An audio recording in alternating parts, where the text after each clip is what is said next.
Hola, somos Pri y Javi y esto es Mi Versión Más Dulce, el podcast donde compartimos nuestra experiencia y nuestra propia versión de lo que significa vivir con diabetes. Ambas vivimos con diabetes tipo 1 y creamos este espacio como un lugar seguro, honesto y sin juicios. Queremos abrir conversaciones reales, acompañarnos y también invitarte, si te hace sentido, a descubrir y compartir tu propia versión más dulce. Es importante aclarar que las opiniones y experiencias que compartimos aquí son personales y no reemplazan la orientación médica profesional. Cualquier decisión sobre tu tratamiento debe tomarse junto a tu equipo médico. Prepárate, porque lo dulce comienza ahora. Hola, hola a todos quienes están escuchando. Te damos la bienvenida a un nuevo capítulo de Mi Versión Más Dulce podcast. Hoy día estamos muy contentas porque ya le vamos a presentar a nuestro invitado, pero queremos comenzar y queremos compartir algo súper especial para nosotras con ustedes, ya que este mes de agosto cumplimos un año desde que publicamos nuestro primer capítulo de Mi Versión Más Dulce podcast. ¡Yay! Estamos súper contentas. No nos dimos cuenta cómo llegamos aquí, a nuestro capítulo 20. Así que lo que comenzó simplemente con una conversación entre dos personas que tienen diabetes, hoy se ha transformado en esta comunidad, ¿cierto? Llena de historias, aprendizajes y encuentros, ¿verdad? Presenciales también por ahí, que nos recuerda que nadie debería vivir esta condición en soledad. Por eso estamos súper, súper, súper contentas y hoy vamos a celebrar con este capítulo especial, nuestro capítulo 20, y queremos agradecerles a ustedes, a cada persona que estuvo acá como invitado, ¿verdad? Y a quienes nos escuchan y a quienes nos van a escuchar, ¿cierto? En algún momento, y a quienes han hecho propio este espacio. Así que eso, gracias por acompañarnos durante este primer año, ¿cierto, Javi?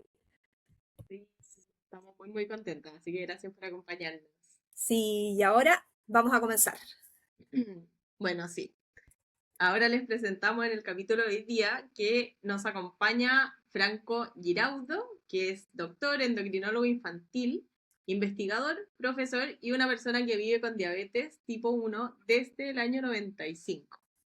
Además de acompañar diariamente a niños y familias en el manejo de la diabetes, Franco también vive esta condición desde hace 3 décadas. Es papá de 2 niños pequeños y un apasionado del deporte.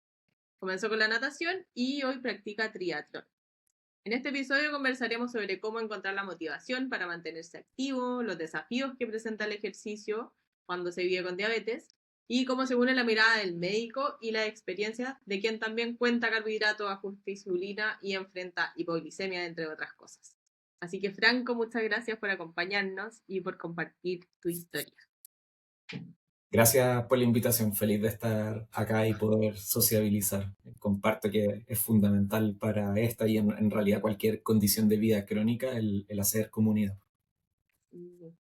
Totalmente, totalmente. Súper. Entonces, Franco, vamos a comenzar. Te vamos a preguntar un poquito sobre cómo recuerdas tu diagnóstico en el año 1995, ¿cierto? Cuando debutaste. Em, Algunos detalles, cómo ves, cómo ha evolucionado también el tema de un debut en el 95 a un debut de ahora y cómo ha cambiado tu vida desde entonces en relación a la diabetes. Bueno, pues en 1995 yo tenía 7 años, entonces mi vida ha cambiado drásticamente partiendo de que era un niño y ahora soy un adulto. Eh, pero además, cuando vuelvo a los recuerdos, me lo imagino como en esas imágenes pixeleadas, casi en blanco y negro, como en realidad fue hace harto tiempo. Eh, yo era chico, así que la verdad es que tanto recuerdo no tengo, pero sí me acuerdo de estar de vacaciones para el 18 de septiembre con mi familia ampliada, tíos, primos, estábamos en Papúa, en unas cabañas que arrendamos, y me sentía pésimo y me quería morir y me acuerdo una noche en particular que me hice pipí como 20 veces en la cama, usé toda la ropa que existía, todos los pijamas, todas las toallas y me sentía muy, muy, muy mal, tenía mucha sed, obviamente perdí harto peso y terminaron las vacaciones del 18 de septiembre y mi mamá le comentó esto a una amiga enfermera, le dijo, oye, yo creo que Franco está incubando una infección porque está pasando todo eso. La enfermera, menos mal, tenía en su disco de respaldo esto de la diabetes juvenil, que en ese tiempo era mucho menos prevalente, entonces era entre comillas raro, y le sugirió tomar una glicemia que salió por las nubes y tate, por el diagnóstico hecho. No alcancé a debutar con una cetoacidosis, producto de que la sospecha fue entre comillas precoz, pero sí estaba notablemente cetósico y con los síntomas claros de diabetes. Entonces me acuerdo después de estar internado con suero, con insulina y básicamente como desde el metabolismo revivir. O sea, de verdad te sentías pésimo y después te sentías bien. Y lo que sí me acuerdo patente es que una vez que ya te sientes bien, te dan de alta, entre medios, obviamente, educación a mis papás y cosas tras bambalinas que un niño de 7 años no logra darse cuenta, pero yo vuelvo a mi casa y cuando me toca el primer pinchazo de insulina en mi casa, ahí yo caché que en el fondo no era un resfriado autolimitado, que se había terminado y se había curado, sino que era algo que seguía. Y no me acuerdo lo que yo sentí, pero me acuerdo de haberme ido a esconder detrás de una cortina a llorar solito en posición fetal. Y mis papás también se acuerdan patente de eso, que en el fondo fue como empezar el duelo de darte cuenta de que era algo para siempre. Qué Y, heavy. eso lo recuerdo, o sea, de hecho se los comento ahora y como que me da algo al medio porque la sensación es brígida. Sí, pues Pero sería como, perdón, pero ninguna de nosotras tuvo esa experiencia como de ser tan chica, de, claro, en un primer momento cuando te lo diagnostican, no tomarle el peso inmediatamente, pues claro, un niño más chico, como en tu caso, claro. eh, te cae el peso de todo esto con el paso de los días, po. Sí, o sea, es que en verdad era el no entender lo que te estaban diciendo. Pues, o sea, tú tienes diabetes, esa palabra no significa nada, tienes que recibir inyecciones para sentirte bien y para comer, perfecto, eso lo entiendo, pero una vez que te dan de alta y abandonas el estar acostado en una canilla, en la mente de un niño te mejoraste. Pues. Así Claro. como te quebraste, te pusieron yeso, te sacaron el yeso, estáis bien, o tuviste tos y fiebre, te dieron un jarabe, te mejoraste y ya estás bien, el darte cuenta de que no seguía esa lógica, eso fue complejo, porque implicaba seguir con los pinchazos en los dedos, los pinchazos de insulina, eh, para más adelante. Sí, pues. Qué heavy. ¿Y cómo fue ese duelo, Franco? ¿Cómo lo ves tú ahora en retrospectiva? ¿Como duró mucho tiempo? ¿Con los años lo seguiste viviendo? ¿Fue algo que superaste rápidamente? No lo superé rápidamente. Yo creo que las personas tenemos distintas como estrategias de afrontamiento de crisis no normativas. Nadie espera enfermarse de una condición crónica y por lo tanto nadie te prepara para eso. Y yo creo que por mi personalidad y por mi crianza también, mis papás son bien parecidos a mí en ese sentido, yo tomé el camino como de defenderme, como no importa esto, no me va a afectar, yo puedo hacer de todo y se lo voy a demostrar al mundo. Entonces mis papás me cuentan que yo tomé el camino de la excelencia en distintos aspectos para demostrarle al mundo de que yo seguía siendo igual de bacán que antes, a Ujú. los 7 años. Sí, Entonces po. yo me acuerdo, cuando ya era un poco más grande, esto pasó cuando yo estaba terminando segundo básico en el colegio. Yo me acuerdo de en quinto básico tener promedio 7. O sea, mi peor nota en el colegio era un 7. Pero a costa de no ser un niño de 10 años, a costa de quedarte estudiando hasta tarde, a costa de estresarte porque no te sentías bien preparado para una prueba, cosas que evidentemente ahora desde la perspectiva de alguien que trabaja en esto, tú sabes claramente de que ese individuo estaba sobre reaccionando. O sea, así como creo que es válido tener el camino de la negación o la rabia, yo tomé el camino como de esto no me perjudica, yo soy el mejor en otras cosas y se los demuestro. Y Mm. ahí fue cuando tuve que ir a un psicólogo que me bajó un poco, me aterrizó, en el fondo como no me acuerdo lo que hicimos, yo me acuerdo de haber ido a un lugar y jugaba y tenía que dibujar cosas, pero me imagino que en el fondo el proceso fue a través de mis padres, como él tiene que ser un niño normal, tiene que disfrutar, tiene que equivocarse, tiene que aprender tiene que desarrollarse como un niño, y la diabetes es algo más de su vida, pero no es algo que debiese definirlo. Yo creo que eso fue motivado también porque algunos compañeros me empezaron a molestar en el colegio.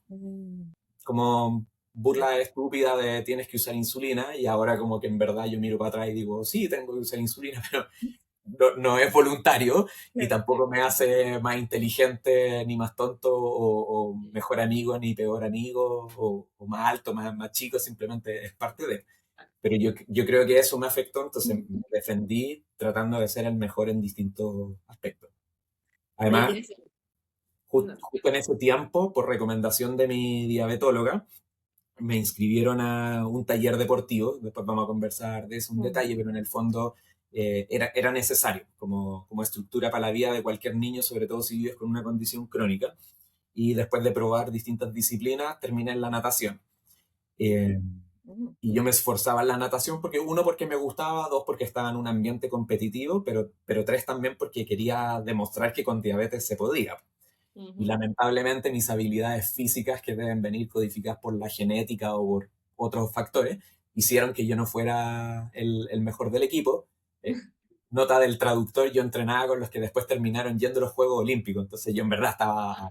cacha. No, yo estaba súper lejos, yo era parte del equipo, pero no estaba jugando en las grandes ligas, entonces jamás fui el mejor en natación. Entonces me defendía con ser el mejor en el colegio, pero te pasaba la cuenta. Claro. Oye, que heavy igual lo que comentas y cuando tú estabas conversando acerca de que tuviste esta reacción, no sé, como después del diagnóstico que querías ser el mejor y en algún momento dijiste que tus papás te habían llevado al psicólogo, pero eso entonces no fue de inmediato, o sea, tú adoptaste esta conducta de ser el mejor y tener promedio 7 antes de ir al psicólogo y después Sí, un poco, absolutamente. o No, sea, estamos hablando del el milenio pasado, ujú, cuando ir al psicólogo era raro, o sea, teníais que claro, estar bien cagado para ir al psicólogo, cosa con la que no estoy de acuerdo y el ujú, estándar científico actual tampoco está de acuerdo, pero en ese minuto no era algo, entre comillas, normal. Entonces, no existía una derivación inmediata como parte del screening de un niño está debutando con diabetes tipo 1. O sea, de hecho, ni siquiera existían los equipos de diabetes. Yo veía una diabetóloga en su oficina y no tuve enfermera, tenía Nutri de vez en cuando, y psicólogo no existía. Entonces fue una ida al psicólogo súper reactiva. En el fondo se generó un problema, vamos a buscar una solución con este aliado, y me imagino que a regañadientes de la sociedad, porque el psicólogo era para los locos. No, pero fue absolutamente ujú. reactivo. Y Sí. años después, 2 años después. Pero súper destacable encuentro que te hayan llevado al psicólogo siendo tan chiquitito. Y como dices tú, en esos años que era mucho peor visto ir al psicólogo, porque sabes que de los invitados que hemos tenido en este podcast son pocos los que han debutado de chico, a casi ninguno lo llevaron al psicólogo, ¿cachai? Claro, es que no existía el hábito, ni la Claro, la recomendación, triada, sí. sí, Psicólogo, diabetólogo. ¿Cachai? Como el tomar la opción como papá también de ya sabéis que vamos a ir al psicólogo, como que mm, no se hacía. Así que en ese sentido, qué bueno que tuviste ese apoyo, porque claro, probablemente ya estaba ahí actuando de una forma que estaba empezando a preocupar a tus papás, no sé, como que se dieron cuenta de que necesitabas hablar, votar todo esto, que probablemente como papás uno tampoco siente que tiene las herramientas para ayudar a su hijo, no sabéis cómo abordarlo, entonces, que no tienes por qué, pues, porque vuelvo a lo claro. mismo. O sea, el debut de una enfermedad crónica propia o en un hijo es algo completamente, entre comillas, no normal. Mm, Entonces, uno está preparado para salir del colegio y entrar al campo laboral, como tú sabes que algún día vas a ser adulto, tú sabes algún día que probablemente vas a encontrar una pareja, y uno espera que en algún minuto uno pelee con la pareja o pelee con sus amigos, eventualmente uno sabe que va a ver morir a sus padres porque así funciona la biología, pero uno no está preparado para que te diagnostiquen una enfermedad crónica. Sí, Entonces yo encuentro súper válido no tener las herramientas para afrontarlo porque nunca nadie te preparó, ni a ti como individuo ni a ti como padre. Pero eso no significa que no debas acudir al experto que sí te pueda ayudar con estrategias para manejar, que es lo que claro. hoy en día la ciencia avala. Sí, sí, Totalmente. totalmente de acuerdo. Y en esto de que tomaste el camino como de la excelencia, Franco, con tu diabetes también, como que te exigías mucho con, no sé, pues tu glicemia o todavía no la entendías mucho. No, igual me estresaban los números. En ese tiempo, de nuevo, estamos hablando del milenio pasado. Yo fui de los afortunados que tenía glucometría capilar. O Ya. sea, el estándar de cuidado no era tomarse algunas glicemias al día, porque pocas personas podían acceder a eso. Una cosa de acceso a la tecnología y por plata. En ese tiempo no existía el GES, no, de verdad, Claro, así es como sí, po. tiempo de las cavernas. Entonces mis papás gastaron una millonada para comprarse uno de los primeros glucómetros que existían, que eran pésimos, la exactitud era nefasta, era caro, era lento, la manera de pincharte el dedo era como con un clavo gigante. Pero a pesar de eso, yo tenía acceso, ponte tú, a 4 o 5 fotos instantáneas de cómo estaba mi glucosa a lo largo del día. Y cuando yo veía un número alto, en ese tiempo ni siquiera existía el concepto de rango de normalidad. Esto que hablamos hoy día de tiempo en rango, eso no existía. Entonces antes tú, dependiendo a qué médico le preguntabas, te seteaba un umbral distinto. Entonces había gente que decía, usted tiene que llegar hasta 140, y otro te decía, usted hasta 180, y otro te podía decir, usted hasta 220. Pero cuando francamente de vez en cuando te salía un 260, eso repercutía y generaba una especie de angustia como de estar fallando.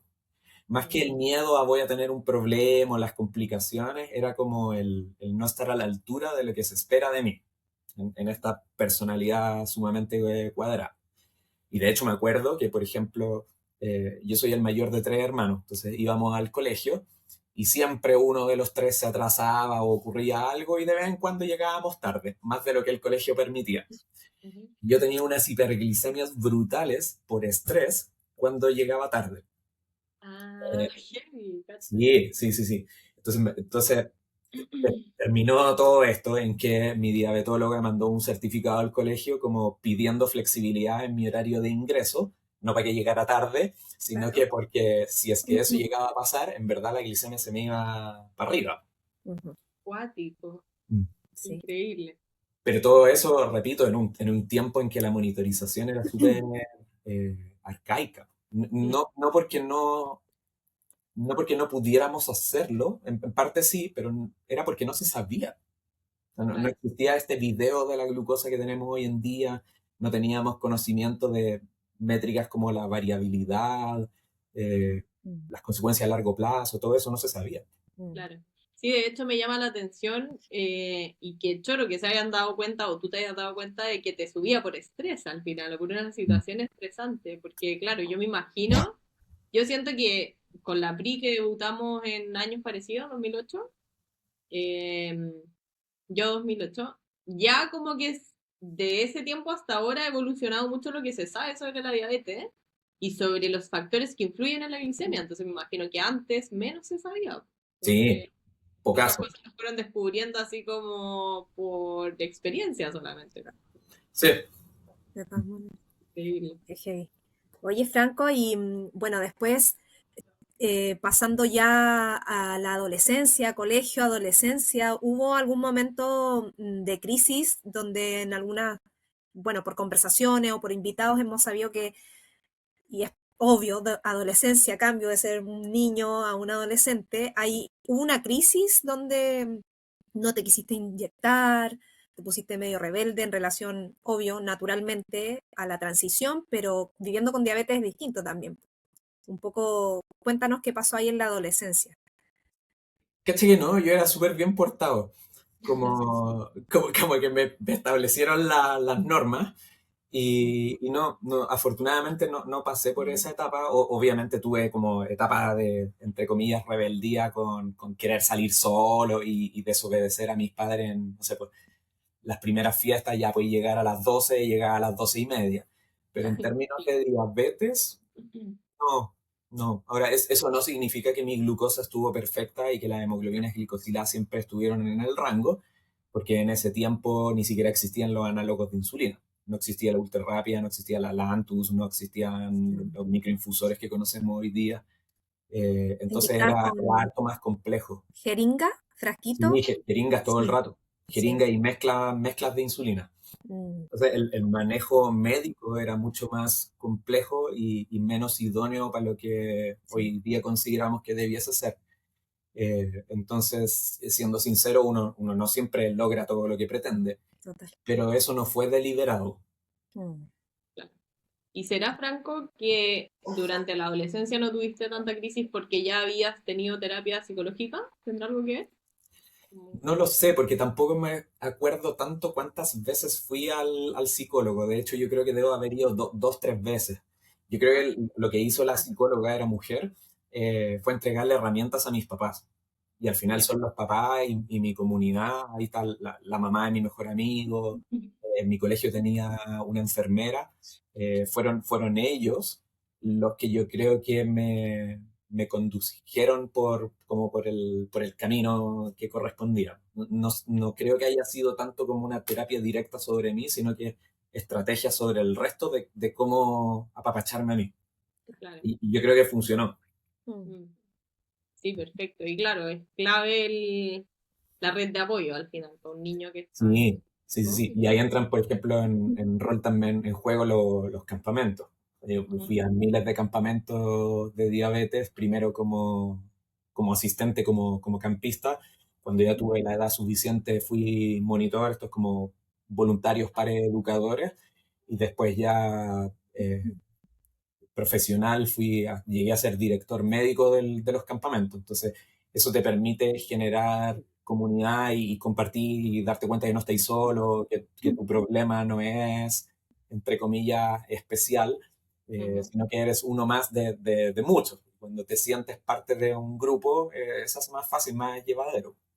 Sí, Con el pues, tiempo también empezó a pasar que la gente que yo veía en estas actividades, nos empezamos a hacer amigos, entonces tuve la posibilidad de verlos fuera de esta única actividad al año o dos veces al año. Entonces, en la ya. medida que se vuelve más cotidiano, también te permite, lo mismo que estamos haciendo ahora, es sociabilizar esto, cuando lo llevas al día a día, se hace mucho más llevadero. Y ahí también reconozco el importantísimo rol que tuvieron mis amigos sin diabetes del colegio y del equipo de natación que participaba en esa época, de acogerme como uno más. Pues entonces, oye, vamos a entrenar, ya, tú tenés que rendir igual, tómate el azúcar, cómete la colación, pero los 400 metros los nada igual, y nada de parar a la mitad. Vamos a competir, ya, pues tenéis que rendir, y te fue mal, entonces entrena más, pues y no le echéis la culpa a la diabetes. Claro. Vamos a ir al cine, bueno, te compramos cabrita con mantequilla y no con caramelo, pero obvio que vais con nosotros al cine y así lo mismo. Entonces, Qué bacán. el normalizar, el Mm, hacerte parte del grupo, mm, yo creo que es fundamental. Sí, fundamental. totalmente. Sí, y ahí mencionaste algo clave que yo creo que deben haber sido los campamentos. ¿Nos podéis contar un poquito como de cómo fue ese primer campamento, a qué edad fuiste y cómo fue encontrarte con más niños? Porque creo que no hemos conversado sobre eso Mm. en este podcast. Mira, yo debuté en septiembre y el primer campamento era en enero del año siguiente, Ya, 3 meses después. ya. Y mis papás dijeron, no, es muy chico para ir. Mm, Yo soy el hermano, disclaimer, yo soy el hermano mayor, entonces también soy el que vivió todas las primeras veces. Entonces claro. siento que conmigo fueron un poco más protectores, primero porque era el primer hijo y después por la diabetes. Y eso yo creo que lo aplicaron en los campamentos también. Pues entonces al principio dijeron, pero es que ni cabal, vamos a mandar a mi hijo pequeño, que además tiene esta condición, a dormir en carpa, a un lugar que no tenía ni agua potable. De hecho, los baños eran como letrinas. Entonces, primer año, cero opción. Y después se los trabajaron todo el año para que me mandaran al segundo campamento, cuando yo acababa de cumplir 9 años. Ya. Y yo viví la historia clásica de todos los niños que van al campamento, que es que llegas al lugar donde te recogía el bus con otros 60 o 70 familias, puros niñitos flaquitos, tímidos, igual que tú, con un peluche en la mano, el mío era un dinosaurio, y de repente te suben a la fuerza un chascón gritón, te llama por tu nombre, te mete a la fuerza a un bus y le dice a tus papás que se vayan. Y tú quedas para la cagada, como, ¿qué estoy haciendo acá? Pero miráis para el lado y te dais cuenta que hay 60 individuos en tu misma condición, pues nadie se conoce como el primer día de clase. Claro. Y me acuerdo de estar sentado al lado de un amigo que todavía es de mis mejores amigos, que estaba en la misma situación que yo. Él tenía 8 años, un año más chico que yo. Y nos fuimos conversando. El primer campamento se hacía en Caucao, que queda como en Orcón. De nuevo nos remontamos a 1990 y tanto, entonces en ese tiempo hasta las carreteras eran pencas. Entonces en ir a Orcón, a Orcón te demoráis como 4 horas en bus. Entonces en esas 4 horas me voy conversando con Fernando, que es mi amigo, y nos damos cuenta de que ambos vivimos más o menos lo mismo. Pues de hecho él había debutado cuando tenía 1 o 2 años. Entonces no tenía memoria de la vida sin diabetes. Claro. Y ahí te vas dando cuenta de que los dos vamos al colegio, que tenemos las mismas situaciones, que los dos hacemos hipoglicemia, que a los dos a veces nos molestan los dedos. Y cuando llegáis al campamento propiamente tal, ya no estáis como virgen al medio, pues, sino que ya tenéis como tu pequeño mejor amigo que está al lado. Y ahí te distribuyen al azar en grupos, porque no pueden haber 60 personas en una carpa. Y justo, no me acuerdo si el primer año quedamos en el mismo grupo o quedamos al lado, pero nos seguimos viendo. Y el campamento duraba una semana donde compartes con 10 personas que tienen tu misma condición, de tu misma edad. En ese tiempo los grupos eran solo hombres y solo mujeres y después se juntaban. Y estaba ahí a cargo de estos monitores que eran como superhéroes. Por el fondo, un gallo con la misma diabetes que lo tiene desde tu misma edad, pero que ahora es grande. Ahora mirando en retrospectiva no era tan grande porque los cabros tenían 13 o 15 años los que me cuidaban a mí. Pero yo tenía 9. Entonces era un gallo más grande. Y iba ya a tontear, a hacerte amigos, pero siempre con un trasfondo educativo a través de educación informal, que era el compartir con tu par, el compartir con tu cuidador. Muchos de los médicos, enfermeras también tenían diabetes. Y también educaciones formales donde se hacían, entre comillas, clases de distintos temas, como cómo inyectar la insulina, cómo mezclar. Claro. Entonces, el día que se termina el campamento, nosotros nos íbamos el lunes en la mañana y volví ahí el sábado después de almuerzo. Y el viernes había un fogón de despedida, con una ceremonia mágica y se disfrazaban, era bien entretenido. Entonces, lo que Como pasaba... un scout. Sí, sí, más o menos. Yo duré en Scout un día, entonces no lo puedo comparar, pero dicen que sí. Pero a ojos de los padres, porque después esto yo lo viví como gente que organizaba los campamentos, el día 1 veías a tu hijo irse llorando en el bus por miedo, y el día que volvían, llegaba llorando porque no se quería separar de esta nueva familia que había conocido. Claro. Y lo que cuenta todo el mundo, el 100% de las personas, incluidos mis papás, es lo empoderado que volvía un niño de esas actividades. Tanto en el poder desenvolverte y mostrarte como, oye, sí, como que en el colegio te decían, usa insulina. Tú decías, y sí, pues, y soy bacán por usar insulina, porque yo tolero 5 pinchazos al día y tú no. Yo entiendo cómo funciona mi cuerpo y tú no. Yo sé de alimentación y tú no. Pero también empoderado en lo práctico. Como yo me acuerdo de haber aprendido a inyectarme solo en el campamento. Bueno. Imagínate. Y al año siguiente aprendí a pincharme solo el poto, y así después aprendí a poner glucagón, y después aprendí a enseñarle a otro que lo hiciera. Entonces era como una escala progresiva. Sí. Qué bacán. Oye, yo no cachaba que los campamentos eran tan largos. Ha, ha habido de, ha habido de todo, y la verdad es que como esto siempre se sustentó siempre fueron gratis. Ujú. Había colaboración para aquel que podía pagar, pero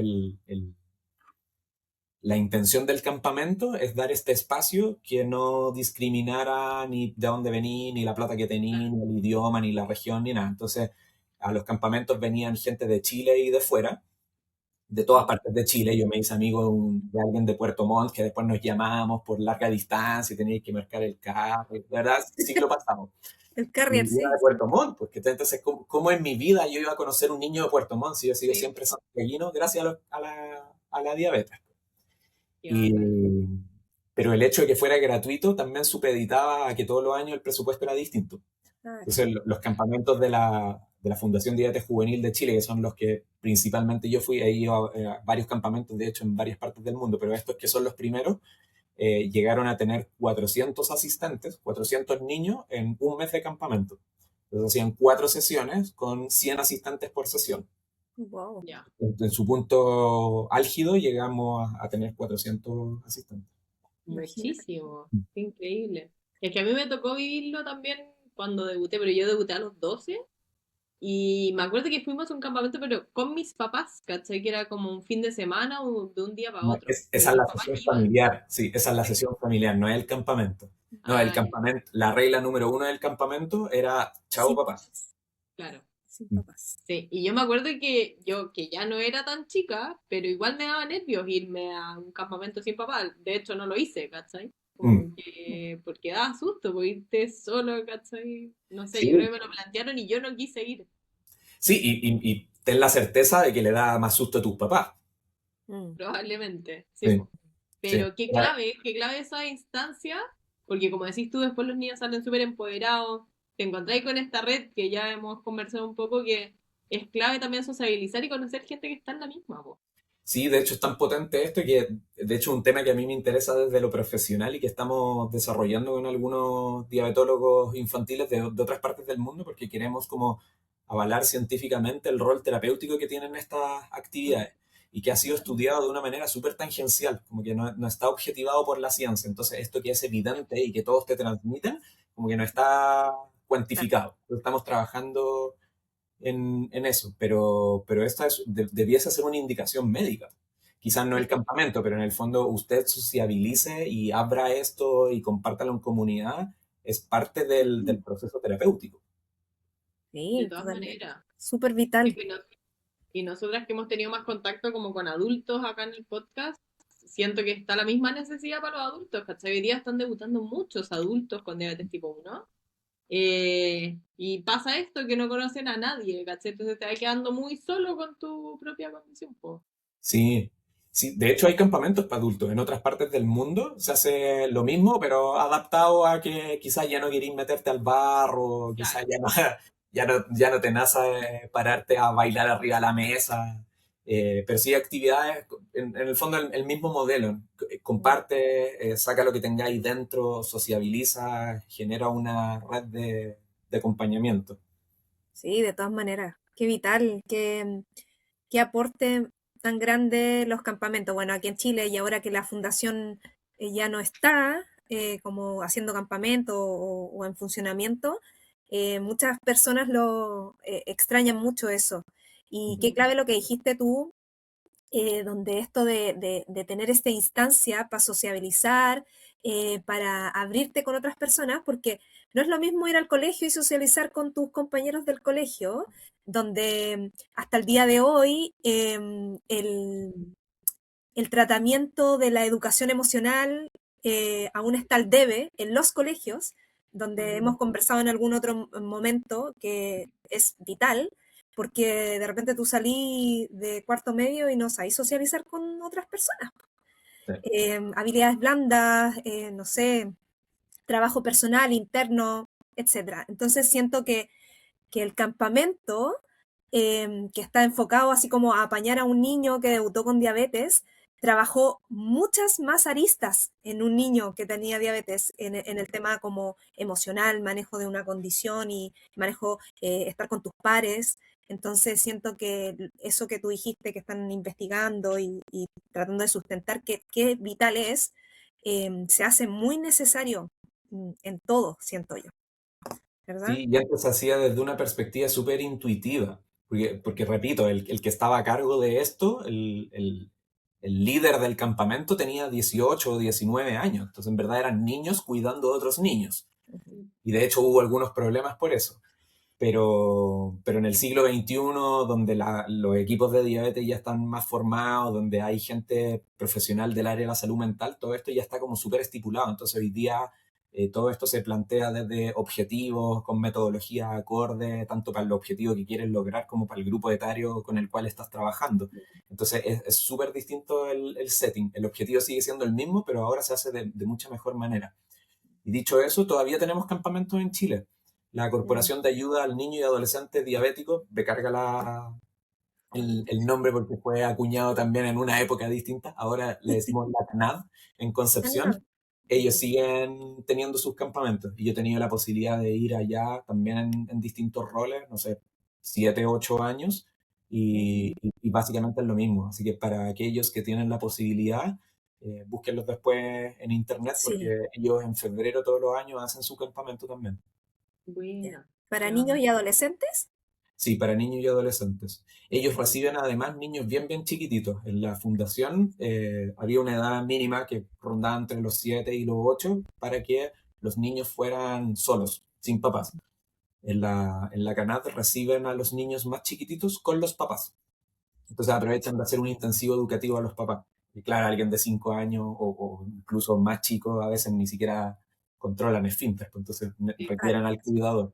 Pero también lo aceptan para generar esto de comunidad, aceptación, sociabilización. Mm, Genial. Qué bacán. Oye, Franco, y una pregunta que quizás es un poco obvia, pero de esto mismo, como de esta interacción que tuviste con otras personas con diabetes y que le fuiste agarrando, me imagino, como cariño a la diabetes en este camino, nació después tu interés por estudiar una carrera en la que te ibas a enfocar a trabajar con personas con diabetes. La respuesta es mucho menos glamorosa. ¿Sí? Me iba bien en el colegio una vez que hago todo este proceso de no ser tan obsesivo con las cosas y ¿verdad? Tratar de ser una persona normal, igual era buen alumno.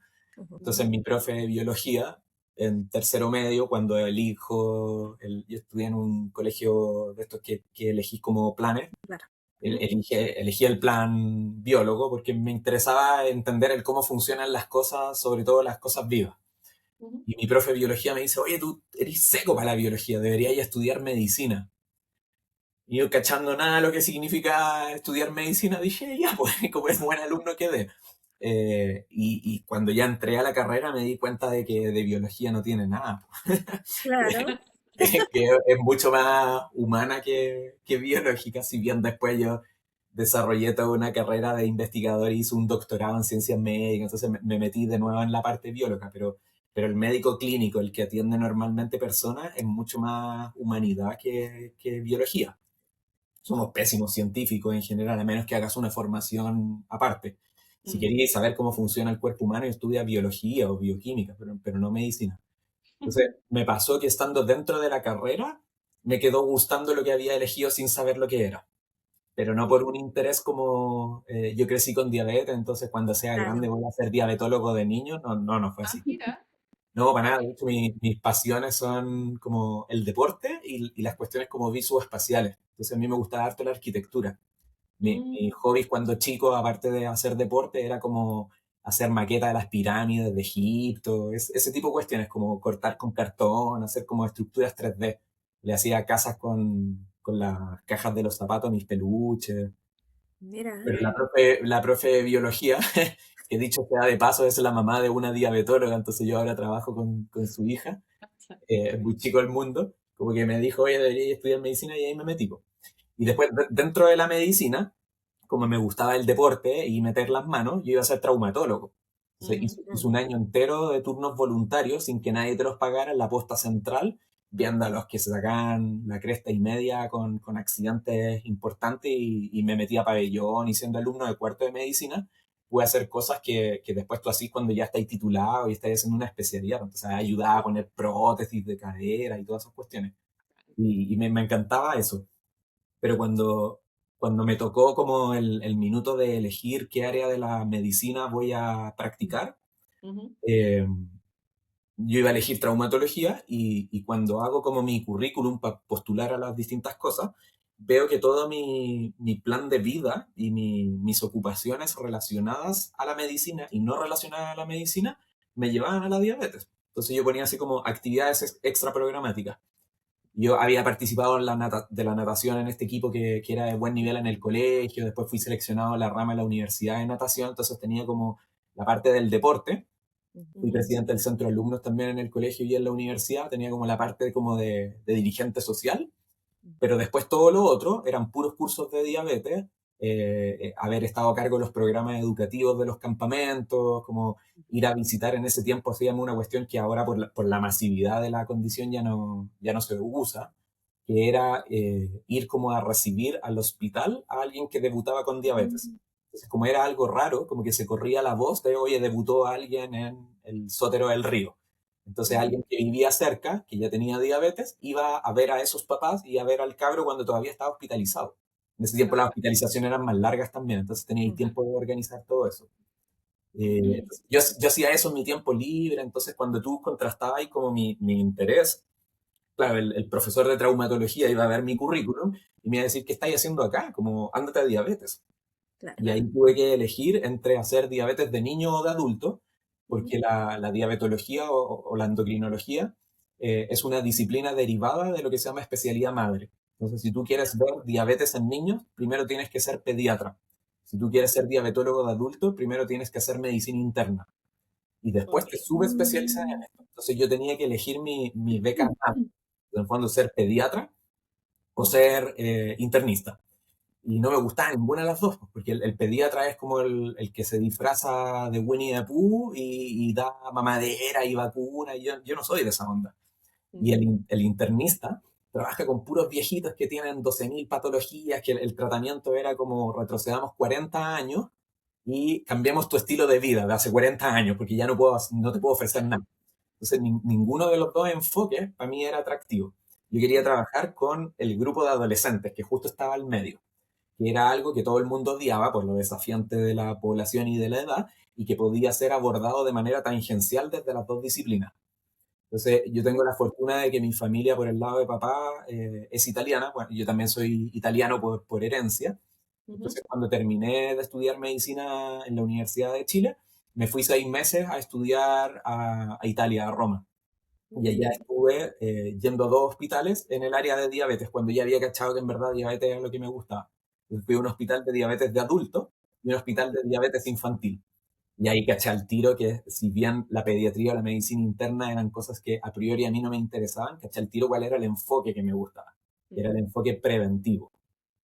No llegar tarde cuando ya está todo hecho, sino que en el fondo ser como, suena súper cliché, pero ser como el tutor externo, el palito que tú le pones al árbol joven para que crezca derecho. Claro. Y eso lo tenéis desde la perspectiva pediátrica. Y de hecho, después con el tiempo surgió una subespecialidad de la pediatría que se llama adolescencia. Y el adolescentólogo es el que ve esto de la rebeldía, de los cambios, de la autonomía. El adolescentólogo no es especialista en diabetes, es especialista en adolescencia. Pero yo me formé y después me he ido autoformando harto como en la parte de adolescentes para aplicarlo a la diabetes y a otras condiciones endocrinológicas. Perfecto, qué bacán. Hoy no sabía que había un adolescentólogo. Sí, Mira, es que porque no antes es uno dejaba de ir al pediatra y es como, no, eres muy chico para ir a un... Sigue yendo al pediatra y realmente ya tenía 15 y seguía yendo al pediatra. Así que... Sí, pues, como que te quedaban mirando y te decía, te doy el sticker de Peppa Pig y tú, no.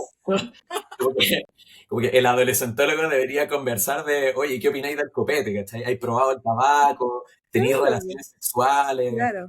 Hoy en día, sin entrar en aspectos valóricos, como que la evidencia demuestra de que en Chile el promedio de inicio de actividad sexual es harto antes de los 18 años, y el tabaquismo y el copete, y es todo antes. Entonces, ese es campo del adolescentólogo, y también de cómo propiciar una autonomía hacia la adultez bien hecha, sobre todo cuando tú vives con una condición crónica, que además de las complejidades propias como del ciclo vital, tenés que preocuparte de agendar los controles médicos, tu previsión de salud, la receta, ir a retirar los insumos, es súper potente. Entonces hoy día los adolescentólogos son parte integral de todos los equipos de patología crónica, en oncología, en diabetes, en todo.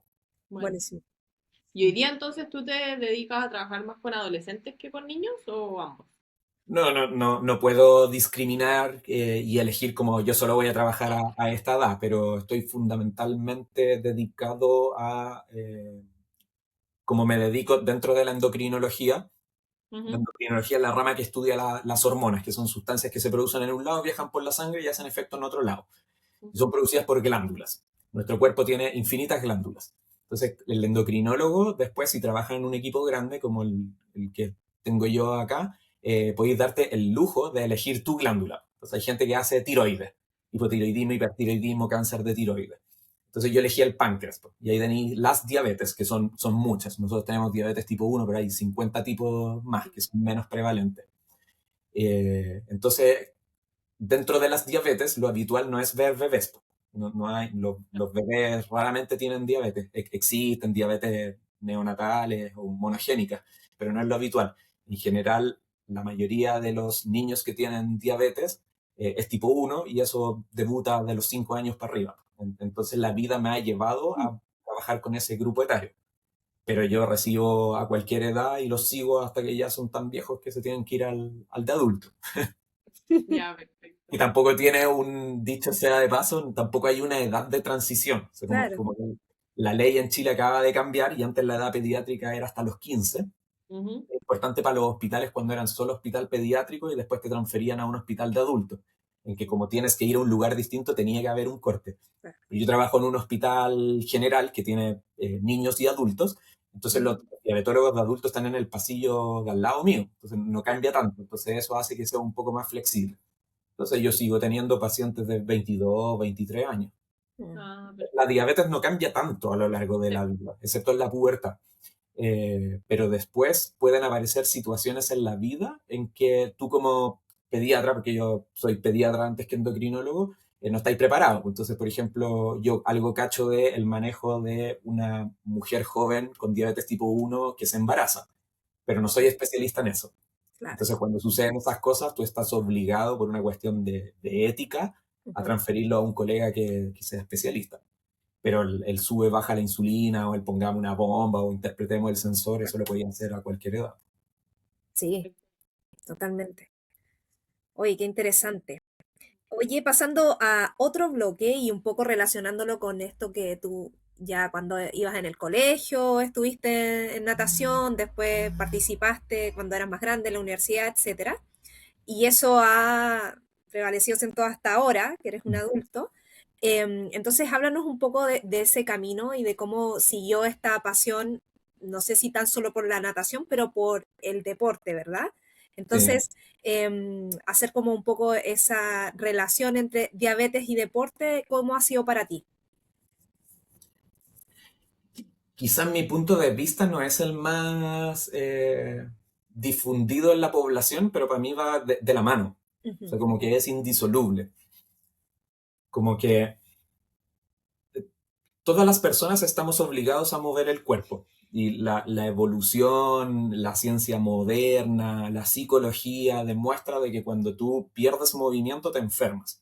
O sea, de hecho, hoy en día yo no estoy de acuerdo con el paradigma actual que dice que el movimiento es salud, o sea, recupera la salud. Yo pienso al revés. Lo basal es que tú te tienes que mover, porque somos primates. Si tú te dejas de mover, tú pierdes salud. Entonces no es una medida terapéutica, es recuperar lo que nosotros llamamos homeostasis, como recuperar el equilibrio interno. Nuestro cuerpo está diseñado para estar en constante movimiento y si no te enfermas. Si te vuelves sedentario, te puedes enfermar de diabetes tipo 2, sobrepeso, resistencia a la insulina, diabetes tipo 2. Pero también está súper establecido y acaba de salir un paper gigante que demuestra que la actividad física y el contacto con la naturaleza es el mejor antidepresivo y el mejor ansiolítico que existe. Entonces tú te tienes que mover para no estresarte. No es lo que hoy día se pregona, de que si usted está estresado, entonces salga a correr. No, pues al revés. Si tú estás sano y no te quieres estresar, tienes que mantenerte activo. Y creo que ese mensaje se lo transmitieron sobre todo a mi mamá cuando yo era chico. Entonces la diabetóloga que me veía a mí le dijo a mis papás como, mira, Franco tiene todas las oportunidades de éxito en su vida para adelante, y independiente de cómo midamos el éxito, pero requiere estructura. Todos los niños requieren estructura, requieren límites y requieren hábitos. Y en esos hábitos tiene que ir el deporte, uno, porque el practicar un deporte de manera estructurada, o sea, actividad física de manera estructurada, que es lo que nosotros llamamos deporte, te da herramientas para la vida. Entonces te enseña disciplina, constancia, coherencia, trabajo en equipo, tolerancia a la frustración, que son herramientas que cualquier persona necesita transversalmente. Pero además, desde la biomedicina, es un tamponador de variabilidad glicémica y es un insulino sensibilizador. Entonces, desde la perspectiva de diabetes, le dijeron a mis papás, él tiene que hacer algo. Mira. Y me pusieron a probar cuestiones, pues pasé por todos los deportes de pelota, fútbol, básquetbol, me acuerdo de haber ido un par de veces a jugar tenis. Mi coordinación era mala, sigue siendo mala, era pésimo, más encima usaba lentes, entonces me llegaban pelotazos en la cara, rompía los lentes, entonces no enganché. Y cuando llegué a la piscina, me encantó. Y de ahí no salí nunca más. Y esto fue, yo debuté en septiembre del 95, esto debe haber sido marzo del 96. Y de ahí no paré más, pues. O sea, obviamente interrupciones de vez en cuando, después en la universidad, cuando habían semestres que estaban muy cargados, o cuando han nacido mis hijos, que obviamente te cambia la vida, pero la actividad física siempre ha sido parte de mi ser. Y de verdad, y esto no es cliché, cuando yo dejo de moverme, duermo peor, ando de peor ánimo, contesto mal, mi calidad de vida se ve afectada globalmente. La digestión, o sea, cambia mi hábito defecatorio cuando dejo de hacer ejercicio. Entonces he tratado de mantenerme activo, no tanto por el deber ser de la glicemia, de hecho creo que nunca me ha importado tanto el manejo de la glucosa a través del deporte, sino que por una cuestión de cómo me siento yo. Y lo otro que creo que es fundamental es que lo encuentro entretenido. Entonces yo genuinamente encontré una disciplina que me hacía disfrutar de la actividad deportiva. Y digo de la actividad deportiva porque eh, había como un rol social alrededor de la práctica de natación. Entonces mi rutina en el colegio durante 8 o quizás más años fue, yo salía del colegio, almorzaba en el colegio, tenía clases después del almuerzo, salía del colegio y me iba al club. Y el club, bueno, éramos casi los mismos del colegio, pero venían de otros colegios también. Y tenía ahí un tiempito entre que te tocaba tirarte al agua a entrenar y llegabais del colegio.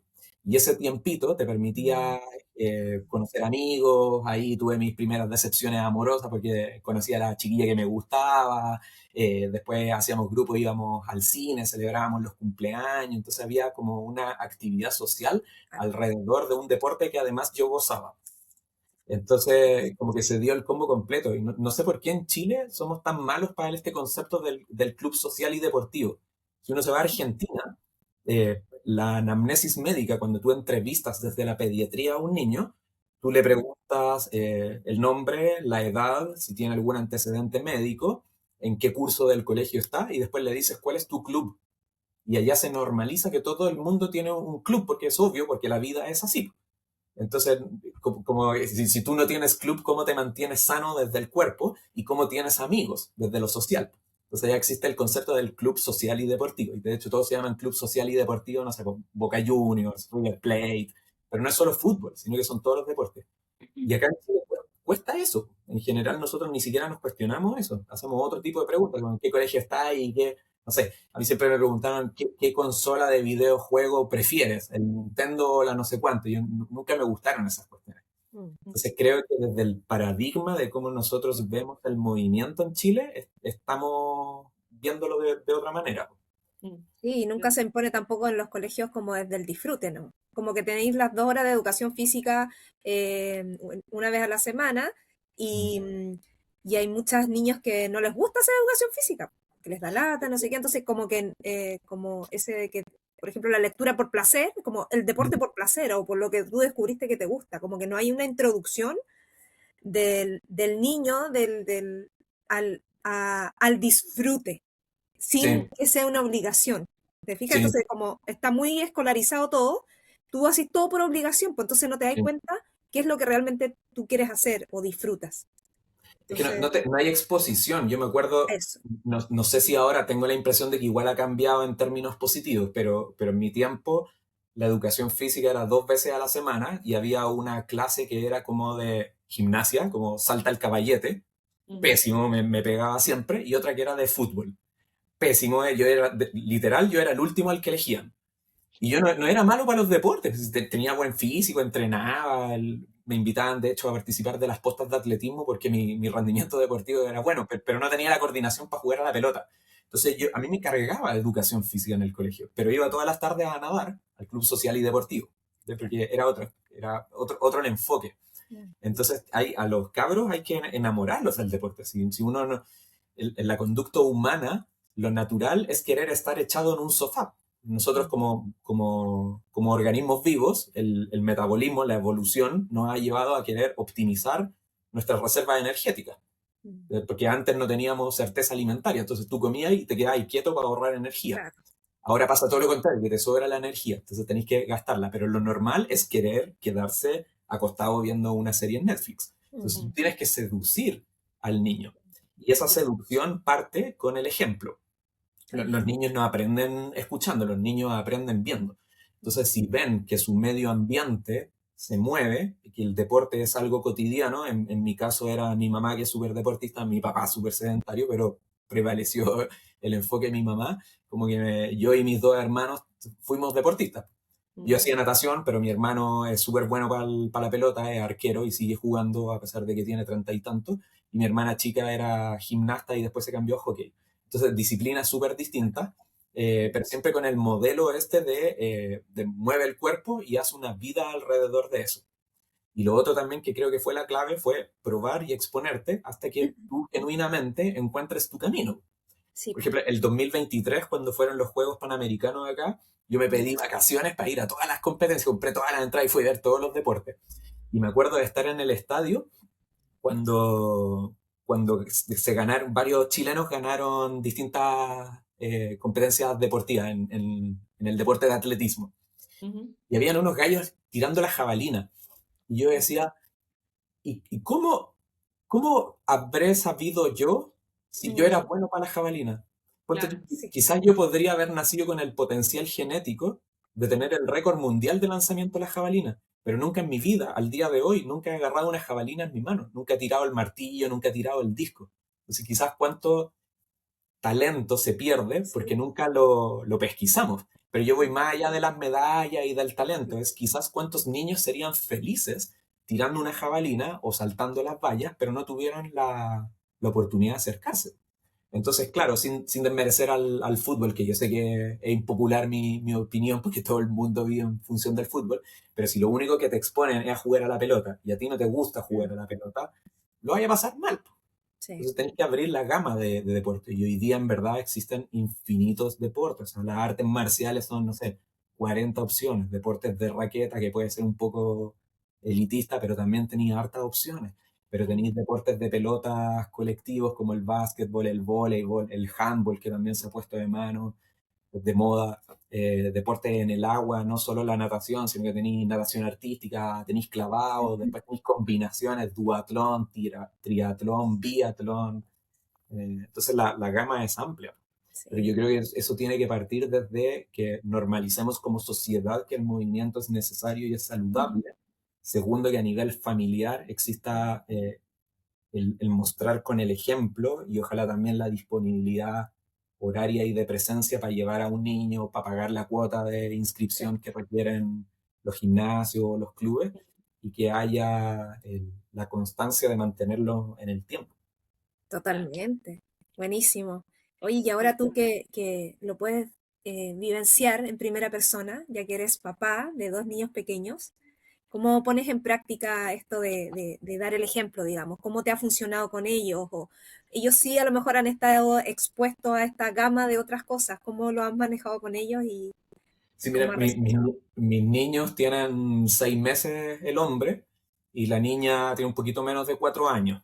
Entonces todavía son chiquititos. Son chiquititos. Sí, pero mi bebé grande me acompaña. Tenemos rutina. A ver, voy a partir de más atrás. Para el hombre es complicada la paternidad en el sentido de que no viene como en el paquete. La mamá o la mujer, desde que tiene la idea de que está embarazada, empieza con un embarazo imaginario y empieza a conectarse con esta relación, después siente las patadas en el útero, hay una cuestión biológica. En el hombre no. En el hombre la paternidad se genera en la medida que hay contacto. Entonces tú Cuando lo te ves. pasan al bebé el primer día y obviamente tú lo amas porque es tu ADN, pero es como, hola, extraño, empecemos a conocernos. Mm. Y eso se va adquiriendo con el tiempo. Y mientras más involucrado estás tú en la crianza, más conexión tienes y más ganas te dan de estar presente. Entonces, un círculo virtuoso en el que mientras más estás, más ganas de estar te dan. Entonces, yo he hecho el esfuerzo como a conciencia de querer estar presente con mi hija y en ese marco tenemos espacios reservados que solo son papá e hija. Y cuando éramos tres, la mamá tenía la mañana libre para dormir y ahora que tenemos otro bebé también nos separamos para tener cada uno como su individualidad. Y desde siempre mi espacio con mi hija, porque yo lo disfruto y porque quiero inculcarle el ejemplo, fue como salgamos a hacer deporte. Entonces nosotros somos fanáticos de la ciclo recreovía y primero yo salía en bicicleta con ella en el carrito, ahora salgo a correr con ella en el coche, pero ahora ya se está bajando a correr conmigo, tiene 3 años y medio, pero corremos media cuadra, pero en el fondo es como normalizar y que ella va viendo en el coche de que hay otros niños un poco más grandes que van en scooter o van en bicicleta con o sin pedales, o incluso hay gente que lleva en el carro de las bicicletas a los perritos. Entonces tenemos toda una rutina del chiste y como normalizar la actividad. Y lo otro es que como después me debo haber pegado en la cabeza porque se me ocurrió hacer triatlón de media y larga distancia, tuve que como profesionalizar un poco la práctica. Entonces, afortunadamente, donde vivo tengo el espacio suficiente para tener equipamiento de gimnasio. Entonces, tengo una máquina con polea para hacer flexión y tengo unas barras con unos discos. Entonces, para nosotros es como un panorama ir a hacer ejercicio. Entonces yo le digo, oye, acompáñame a hacer ejercicio, pero es como un juego. Claro. Porque mientras yo levanto fierros para fortalecer músculos específicos dentro de mi calendario y mi planificación para un objetivo particular que tengo como adulto, ella lo que hace es mirarme y le compré un Decathlon, esas pesitas chiquititas de 500 gramos, entonces también yo hago como que le enseño las técnicas, pero en realidad lo que hace es colgarse como mono en el fierro, decir, mira, mira, ahora llevo los pies más arriba, pero el estar ahí como Claro. dando vueltas, el hacerlo como parte de tu vida, eh, creo que de ahí parte, pues, como desde la seducción, no desde el... No, vuelvo a lo que dije al principio, no como un tratamiento, sino que como la vida debe ser así. Y si no lo hacemos así, vamos a pagar consecuencias. Y eso ha derivado en el tiempo, que a veces ella me dice como, oye, salgamos espontáneamente, vamos a hacer ejercicio, como que en el fondo en nuestro idioma es como tengamos un momento padre-hija, donde podemos además bailar, yo pongo música, me gusta como entrenar con música punchi punchi. Entonces, entre que descanso en la serie, ella me dice, oye, bailemos, y nos ponemos a bailar y hacemos el ridículo. Entonces, como todo un panorama. Y como que estamos con el tiempo, con mi señora, de que a nuestra hija le gustaba toda esta cuestión de colgarse y tirar la pata para arriba, la hemos llevado y de hecho la vamos a inscribir a un curso de gimnasia para niñas chicas, pues. Entonces, Buena. esta semana, el miércoles en la tarde, me reservé toda la tarde para ir a la clase de prueba de gimnasia con ella y le gustó, pues. Qué Entonces, como entretenido. que se va dando de manera natural, porque como que tú Claro, ves que todos lo hacen y que tenéis la posibilidad de encontrar como tu camino. Y quizás claro. ahora es gimnasia, pero en 2 años más va a ser hockey como su la tía, o fútbol Mm, como el tío, o bicicleta como yo. No sé. claro. Bacán. Sí, eso mismo iba a comentar, porque como se está exponiendo desde tan chiquitita al deporte, mientras antes se expone, antes se empieza a probar distintas disciplinas, porque es lo que Mm. comentaba un poco, como que todos deberíamos exponernos a muchas cosas para ir viendo qué es lo que te gusta, en qué tienes más aptitudes que en otras cosas. Entonces, Sí. clave, mientras antes te expones, antes pruebas y puedes ir descubriendo tu camino. Y si uno lo piensa como desde una perspectiva general, es súper lógico. O sea, por ejemplo, Ujú. tú no puedes saber lo que te gusta comer si no has probado. Exacto. Entonces, de repente yo le digo a los cabros, ¿y comí verdura en mi práctica profesional? Y me dice, es que no me gusta la lechuga. Y es como, a ver, vamos a partir de nuevo. No te pregunté si te gusta la lechuga. Tienes todo el derecho a que no te guste la lechuga y probablemente la lechuga es uno de los pocos vegetales que has comido, pero si tú tienes que comer hojas verdes por el aporte en hierro y en fibra, tenés lechuga, apio, achicoria, acelga, espinaca, repollo, pero tú no sabes si te gusta o no te gusta hasta que lo probaste.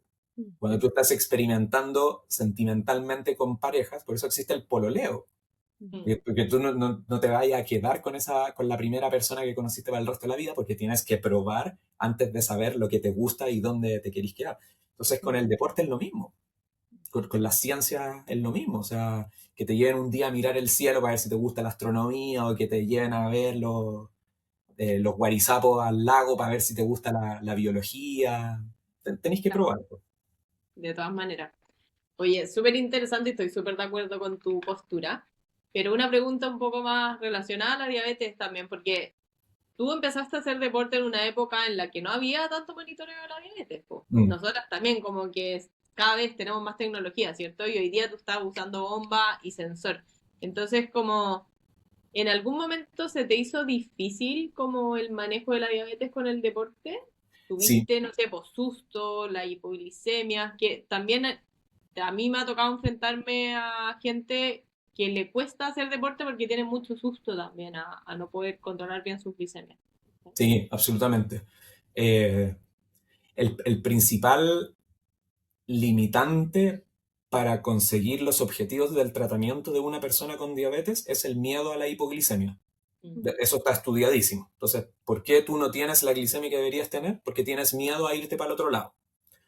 Entonces, eso requiere un abordaje desde la salud mental y desde la educación. Pero además, cuando tú realizas deporte, ese riesgo aumenta transitoriamente, e inmediatamente después de la práctica de cualquier disciplina. Y acá va a haber gente que dice, sí, pero cuando yo entreno me subo un poco, sí, pero después, horas después igual te va a bajar, porque el deporte es insulino sensibilizador. Entonces, claro que existe un riesgo y sí tuve complicaciones en la época en que no existían los análogos de insulina ultralento, entonces yo usaba 3 insulinas, usaba 3 dosis de NPH al día, más insulina regular, más insulina ultra rápida que acababa de llegar. Entonces, básicamente, si hoy día la cuestión es compleja y tenéis que contar carbohidratos y necesitáis un Excel en tu cerebro, antes era 3 veces más peludo, porque además lo hacíais desde la cachativa, porque ni siquiera teníais la información visual para tomar las decisiones. Entonces sí pasó que como a los 15 años yo estaba entrenando natación con este equipo de los que después fueron a los Juegos Olímpicos y se me hacía súper difícil por la variabilidad que ocasionaba. Y de hecho esa fue la época de mi vida en que tuve una hemoglobina glicosilada más alta. Y no por rebeldía. Entonces la gente cuando ve como mi patrón histórico de hemoglobina glicosilada dice, ah, eso es cuando te pusiste rebelde. Y no, en verdad era súper tranquila, súper bien portado en ese sentido. Pero sí era complejo. Y ahí me pasó también que el deporte me tiraba para atrás. Desde la glicemia hacía más difícil el manejo glicémico. Y pasó también, y esto creo que es importante abordarlo desde la discusión del deporte, que en ese minuto, eh, pubertad, esteroides sexuales que te cambian el cuerpo, el hombre adquiere mayor masa muscular y por lo tanto tu rendimiento deportivo mejora exponencialmente.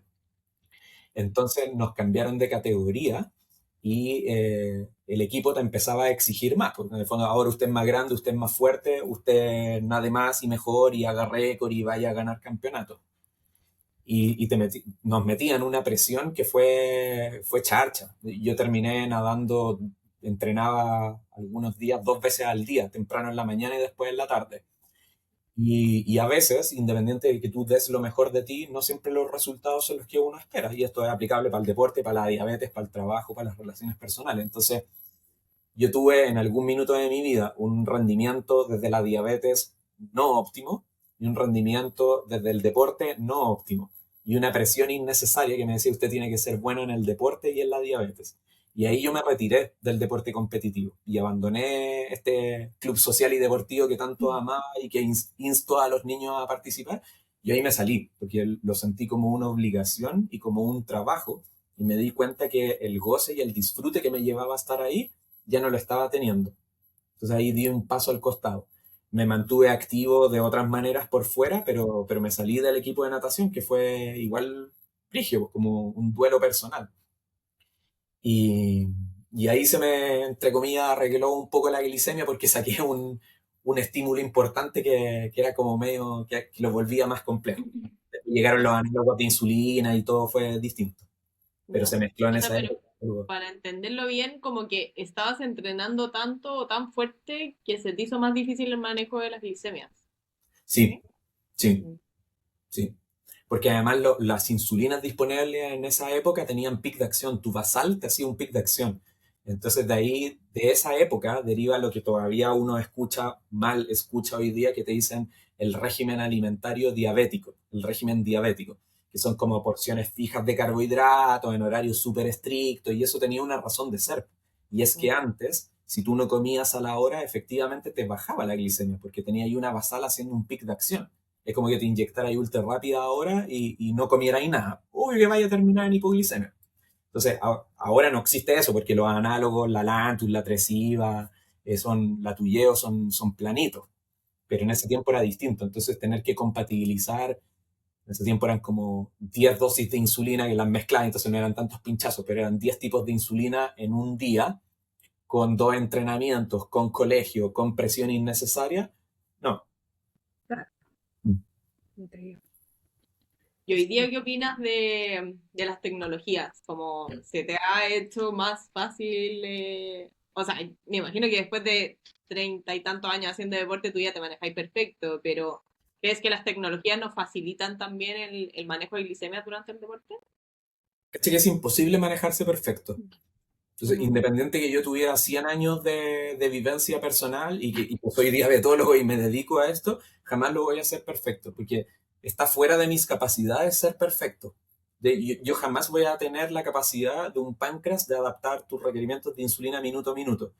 Y los algoritmos más modernos que tenemos ahora todavía no lo han logrado. Es lo que queremos conseguir algún día, pero todavía no se ha dado. Entonces sí tengo mucha experiencia, pero el deporte es súper variable. Y en general uno dice deporte aeróbico te tiende a bajar, deporte anaeróbico primero subes y después bajas. Pero no es tan sencillo, porque a pesar de que hay consensos mundiales y hay harta investigación hoy en día con los CGM y las bombas, en realidad hay otras variables fisiológicas que interfieren en tu respuesta glicémica. Entonces, por ejemplo, el grado de entrenamiento influye. Si tú estás entrenando para una competencia y recién está partiendo tu temporada, tu respuesta al mismo entrenamiento es distinto que la semana antes de la competencia. Porque tu metabolismo, tu quema de carbohidratos, tu sensibilidad periférica a la insulina es distinta. Depende también del estrés. No es lo mismo, por ejemplo, el entrenamiento de 1 hora que el campeonato de la misma hora. El mismo partido de voleibol en entrenamiento probablemente te va a tirar la glucosa para abajo, y el mismo partido en competencia, misma posición, misma duración, mismo equipo, mismo lugar, te va a tirar para arriba porque vaya a estar nervioso por el estrés del campeonato. Entonces son muchísimas las cosas que influyen en el día a día. Entonces, lo que opino de la tecnología es que es maravilloso, es necesaria, y hoy día de hecho es el estándar. Afortunadamente en Chile, por lo menos desde el año pasado, los menores de 18 años con diabetes 1 están todos con sensor continuo. Las mujeres embarazadas también, y ahora estamos luchando desde las sociedades científicas y civiles para que la cobertura se amplíe al 100% de los que vivimos con diabetes 1, porque charcha que a los 18 te quiten un beneficio. Claro. Pero hoy en día para cualquier persona el gol estándar, y lo dicen todas las guías internacionales, es póngase ojalá un microinfusor híbrido, y si no, el DESTE es un sensor continuo de glucosa. Si además usted tiene el bichito del deporte, porque debiese ser una obligación en todas las personas, pero sobre todo en alguien que tiene factores de riesgo cardiovascular por la diabetes, necesitáis un sensor. Entonces yo creo que hoy en día es el DESTE. Ahora no se puede usar como excusa. Yo tengo 20 años, estoy fuera del GES por el sensor, entonces eso no me permite hacer deporte. No, eso es falso. Te va a costar un poco más y veamos en conjunto cómo logramos ponerte un sensor para que hagáis la cuestión bien, y no solo por seguridad, sino que también por rendimiento deportivo. Pero igual se puede. O sea, de hecho, hay campeones olímpicos. Uno de mis ídolos cuando yo era niño era un nadador gringo, Gary Hall Jr. El gallo era campeón olímpico de natación de corta distancia cuando debutó con diabetes 1. Él ya era medallista de oro de unos Juegos Olímpicos, y en el ciclo olímpico siguiente le da diabetes tipo 1. Y todo el mundo le dijo, fuiste bueno, acá se acabó tu carrera deportiva. Y el loco decía, a ver, si estoy en mi peak, estoy en mi prime deportivo, ¿cachai? Como no me corten, ya estoy número 1, voy a ganar de nuevo. Y esto fue el 90 y tanto. Y ganó, pues, a los siguientes Juegos Olímpicos volvió a ganar. Sin sensor continuo y usando las mismas insulinas charchas que yo usaba, que para mí fueron problemáticos, pero este gallo era olímpico y la supo hacer. Entonces, Claro. lo que se puede. Te va a costar un poco más, definitivamente sí. Pero no, se puede todo el rato. Y la Pero idea qué clave es esto que que dijiste, me encantó y que tú lo hayas dicho, tú que eres el terminólogo, que lleváis años haciendo deporte, que al final ni siquiera nadie tiene un manejo perfecto de la diabetes. no, es Y qué, imposible. qué bueno, porque al final yo creo que todos los que hemos crecido con diabetes o que llevamos hartos años, como que en algún momento uno siente esa presión de mi equipo médico o alguien está esperando como, o con el pasar de los años, yo ya llevo casi 20 años con diabetes y uno siente como yo ya debería tener un manejo casi perfecto de la diabetes, con el deporte ya debería cachar mis patrones, como... Y uno mismo se pone presiones que son irrealistas y al final te das cuenta que nadie tiene un manejo perfecto, que hay gente que lleva 50 años viviendo con diabetes y siguen teniendo hipoglicemia, y al final es parte de la condición. Sí. Lo que uno hace desde la perspectiva sanitaria es tratar de dar vuelta a las posibilidades a tu favor. Cualquier profesional del área de la salud que te diga siempre va a ocurrir esto o nunca va a ocurrir esto o usted tiene que hacer ciertas cosas te está cuenteando porque ninguno de nosotros tiene una bola de cristal como para poder predecir el futuro. Entonces lo que uno hace desde los estudios y desde la experiencia es evaluar riesgos y posibilidades y tratar de manipularlo a tu favor. Entonces por eso que surgen conceptos como el tiempo en rango. Yo no pretendo que estés todo el día con una glicemia de 100, pero quiero que al menos el 70% de tu día estés entre 70 y 180. Entonces te da un margen de variabilidad, pero dentro de lo que es seguro y de lo que también, hablando de deporte, te hace bien para el rendimiento deportivo. Entonces, por ejemplo, la manera de trabajar en el hospital y en la consulta donde yo lidero los equipos de diabetes infanto-juvenil es explicitarle al paciente y a su familia esta metodología de trabajo, porque muchas veces esas como presiones que habla Javi, impuestas desde afuera o la mayoría de las veces autoimpuestas, es porque no se consensúa el objetivo de tu tratamiento. Entonces tú crees que tu equipo médico te está exigiendo tanto, pero nosotros desde nuestra perspectiva lo que estamos haciendo es tratando de sacar lo que más podamos. Pero si tú llegáis con un 70% tiempo en rango, estáis cumpliendo con el estándar y ojalá fuera 90, pero si antes teníais 58 y subiste a 70, es un hito para celebrar. Entonces siempre tiene que ser consensuado. Nosotros tenemos máquinas para tomar hemoglobina glicosilada capilar. Entonces tenemos el resultado en el minuto y se lo pasamos al cabro en un papel. Entonces yo siempre le digo, mira, Pepita, esta es tu hemoglobina glicosilada. Y me quedan mirando como, ya, ¿y qué salió? Y yo les devuelvo la pregunta, pues le digo, ¿qué opinas tú del número que estás viendo? Entonces muchos me dicen, está bien. Y yo le digo, ya, pero ¿por qué está bien? Me carga a todo esto el lenguaje de está bien o esté mal. Yo hablo como, está en rango o está por sobre el rango. Y yo le digo, ya, pues, pero ¿y dónde está el límite? ¿Cuál es el objetivo que tú quieres? Y ahí te encontráis con de todo. Pues hay gente que me dice que ve el rango de normalidad y me dice, yo quiero tener 5,3. Y yo ahí lo aterrizo. Le digo, pucha, sería bacán que tuvierais 5,3 porque significa que tu cuerpo no tiene diabetes, pero siendo realista, no lo vamos a conseguir. Y afortunadamente la evidencia científica muestra que si tenéis menos de 7%, te va a ir bien en la vida, si no vas a tener complicaciones. Entonces, el aterrizar eso y el volverlo concreto es bien útil para sacarte esas presiones de encima. Sí, totalmente. Es bastante desafiante ya el día a día, más encima, como dices tú, con esa presión que de repente uno mismo se la pone, porque de repente nosotros lo hemos conversado muchas veces con la Javi, con los invitados, uno también no solo tiene diabetes, sino que estás lidiando como con la vida misma, con tus propias inseguridades de la vida, no sé, estás pasando por un mal momento y todo eso se revuelve y uno lo mete en un mismo saco y de repente estáis viviendo un duelo eterno, no sé, entonces es súper complejo. A mí, y aprovechando este espacio también para hablar del sensor y de la utilidad que para nosotras nos ha aportado, porque yo también llevo casi 16 años viviendo con diabetes y yo uso el sensor de monitoreo continuo hace un año. Antes no lo conocía y yo me atendí en el hospital y y no sabía del sensor hasta que una doctora que me cambiaron, porque en el hospital te cambian doctoras, me lo presentó y fue para mí un cambio pero total de vida y justo coincidió que yo estaba viviendo una crisis personal y todo se juntó y el sensor para mí fue una herramienta como de vida. ¿Cachai? Como que no solo somos personas que vivimos con diabetes tipo 1, somos personas como cualquier otra con todos los inconvenientes de la vida misma. Entonces, a mí me cambió totalmente la vida y me bajó mucha presión porque yo siento que también esa presión venía mucho del desconocimiento de mi propia condición porque yo venía cegada, un poco viviendo este duelo eterno de no inyectarme en público, por desconocimiento y por autosabotaje también. Entonces, para mí el sensor fue como esta ventana de respirar y es como, hoy me puedo relajar un poco más, no me tengo que pinchar a cada rato, no sé. Entonces, como lo dices tú, como lo ha dicho la Javi, ¿cierto? Las tecnologías nos vienen a aportar, pero no vienen a aportar a la perfección de la vida, sino que a apoyarnos nomás.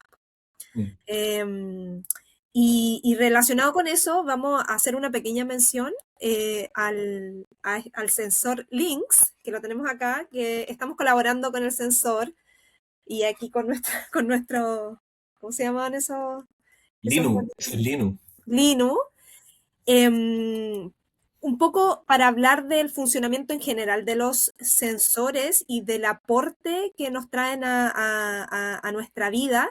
Y en el caso, por ejemplo, de este que nosotros estamos probándolo hace un ratito, a mí me ha traído, en caso personal, mucho beneficio. Siento que está mucho más calzado lo que de repente tengo en capilar con lo que tengo en el sensor. El tamaño también del sensor me ha beneficiado mucho, entonces estamos muy agradecidos por Links porque es parte de mi versión más dulce podcast. Y para la Javi también, creo que también tú has visto como algunos beneficios que te ha traído específicamente este sensor, ¿cierto? Tipo, sí, yo venía probando, o sea, venía usando otro sensor que fue la primera marca que llegó a Chile hace muchos años y nunca había probado otro porque no había tenido la curiosidad nomás y no conocía que existían otros. Hasta que probé el de Lynx y claro, me di cuenta incluso que me gustó más que el que yo venía usando antes. Siento que es súper preciso.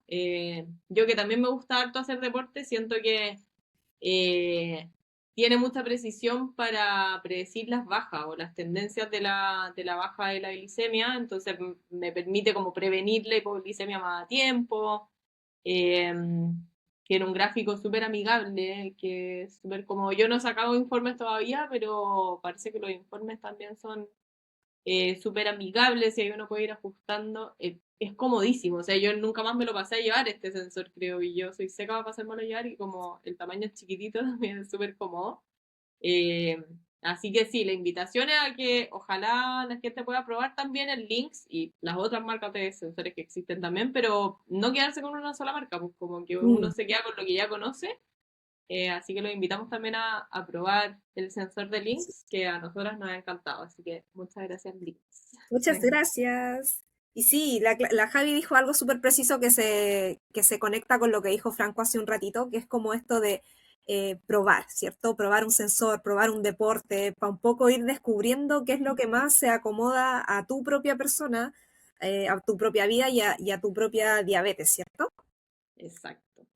Oye, ha Así, estado súper interesante la conversación. Ya llevamos harto rato y quizás como para ir cerrando un poquito, ¿te parece, Pri, que pasemos a la parte de nuestras preguntas dulces, sin sí, filtro? Que son una sección, Franco, como de preguntas bien dirigidas y como de respuesta corta que tenemos como para la Démosle, mayoría. démosle.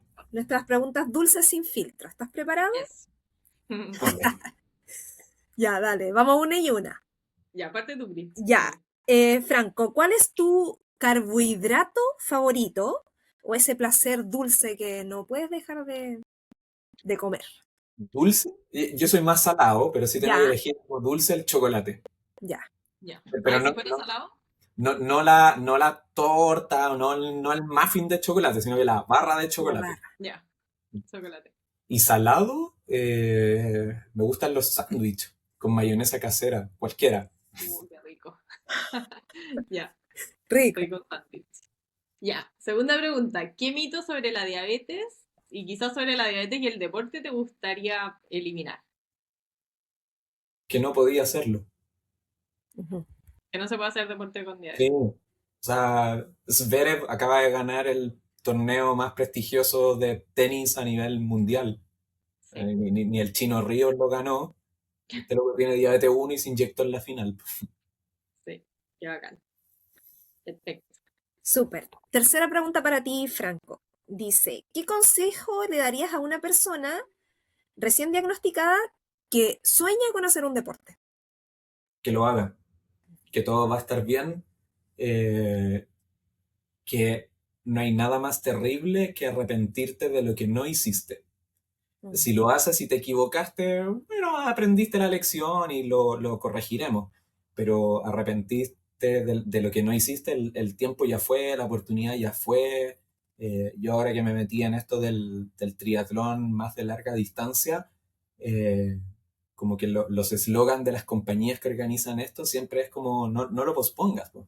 Ya el próximo año y el próximo año, ya fuiste papá y no tenés tiempo, el próximo año tuviste mala cueva y te atropellaron y ya no tienes la salud compatible, el próximo año tuviste un problema económico y no tenés que conseguir otro trabajo y no te queda tiempo para entrenar, el próximo año te moriste, entonces no lo pospongas. Si es algo que tú crees que te va a gustar, hazlo.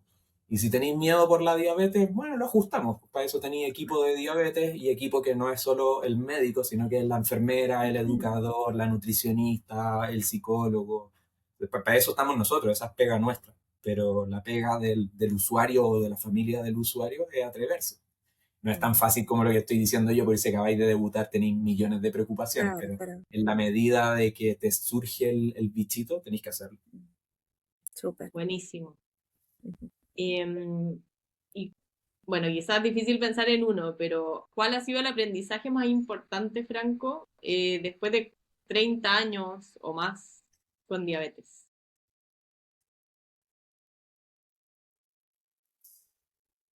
Yo era tan chico cuando debuté que casi no me acuerdo de mi vida sin diabetes. Entonces no te podría decir como Mm, lo que aprendí producto de la diabetes, porque en el fondo es como lo que he aprendido a lo largo de mi vida. Mm. Pero si tengo que elegir algo que me enseñó la diabetes, es como a quererme a mí mismo. Mm.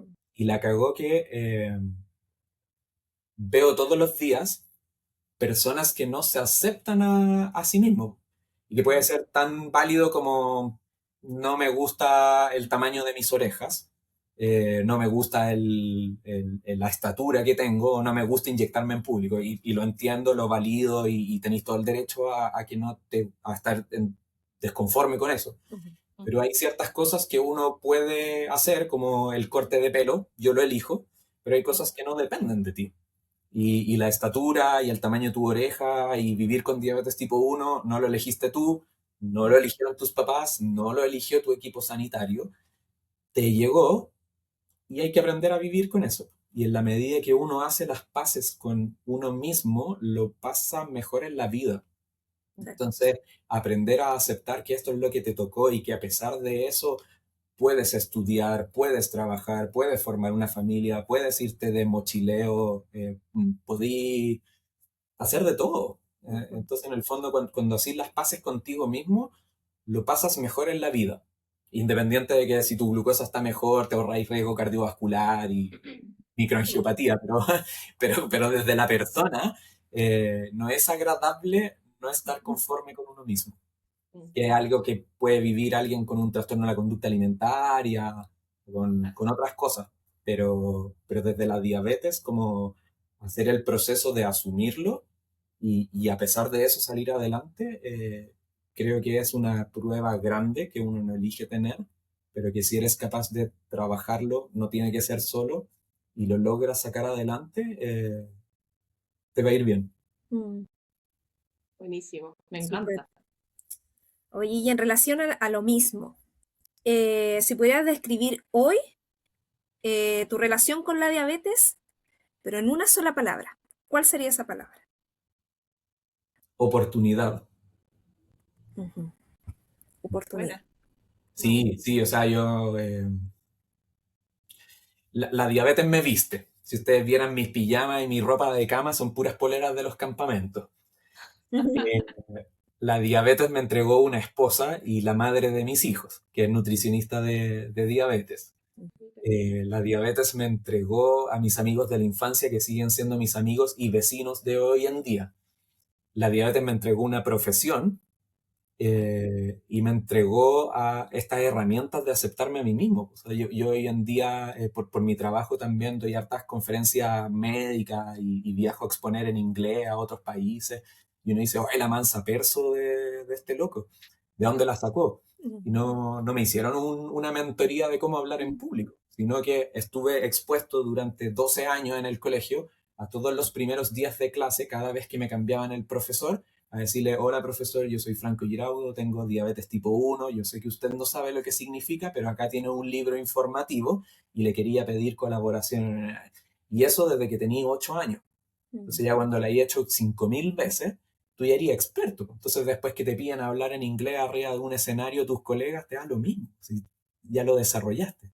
Claro. Entonces como que entendiendo que la vivencia es única y que probablemente hay gente que en este minuto lo está pasando pésimo por la diabetes, y haciendo el disclaimer de que yo en algún minuto también lo pasé mal, eh, creo que supe ver el lado positivo. Entonces, en la universidad, cuando todavía no existía el lápiz y seguía con la jeringa, en las fiestas de la U, donde habían otras carreras, yo a propósito me pinchaba en el carrete, porque para llamar la atención de las estudiantes de enfermería.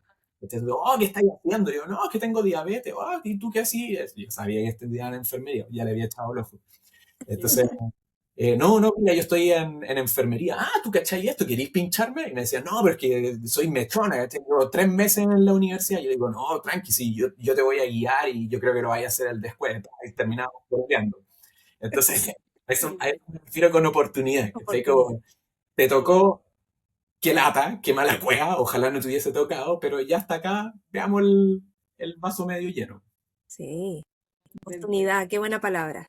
Buenísima. Sí. Ya. Y la última, mira, te vamos a pedir que completes esta frase. Mover el cuerpo para mí significa. Libertad, porque no todos pueden hacerlo. Mm. Hay gente que se queja de tener que mover el cuerpo, pero cuando tú trabajas en salud, y sobre todo en salud infantil, y tú ves niños que, por ejemplo, tienen grados de parálisis cerebral o tumores del sistema nervioso central o enfermedades neurodegenerativas en que no pueden moverse, tú agradeces el poder hacerlo. Mm. De todas maneras. Es un cambio de percepción Total. brutal.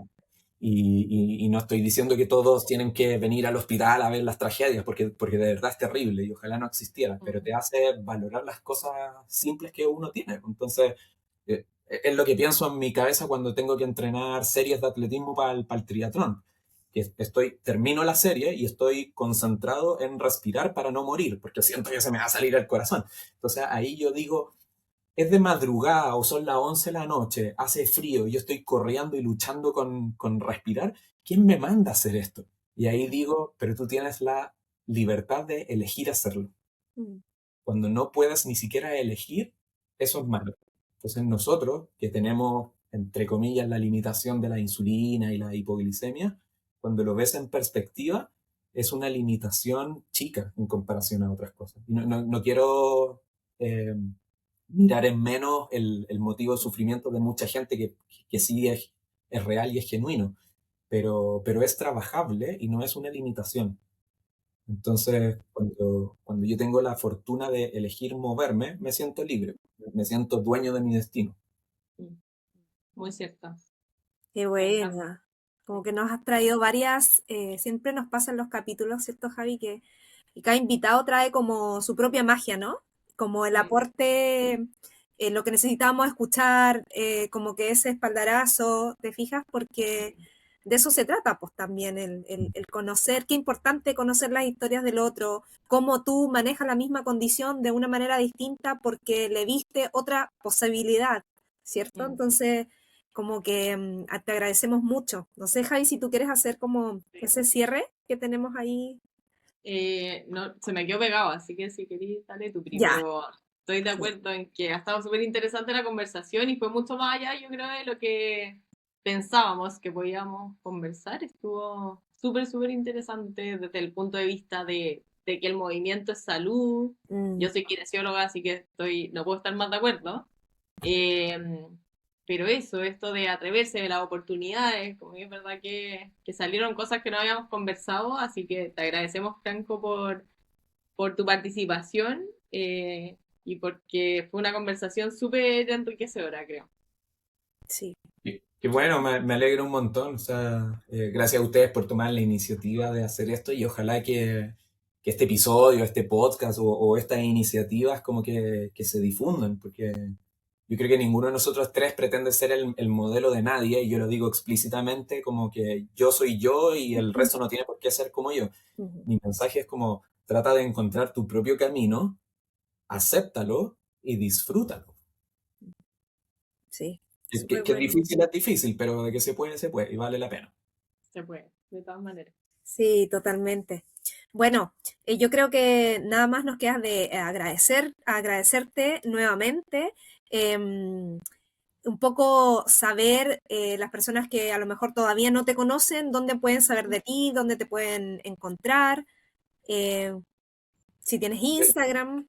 Sí, yo soy bien reservado con mi vida privada, pero tengo un Instagram profesional. Me pueden buscar por Dr. Giraudo, dr.giraudo, Giraudo, sale en la pantalla.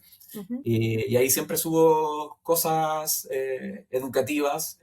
Mi intención es tratar de predicar con esto de la actividad física, porque siento que es una de las claves importantes de la promoción, la prevención, el tratamiento y la rehabilitación en salud, que son como el transversal a cualquier condición.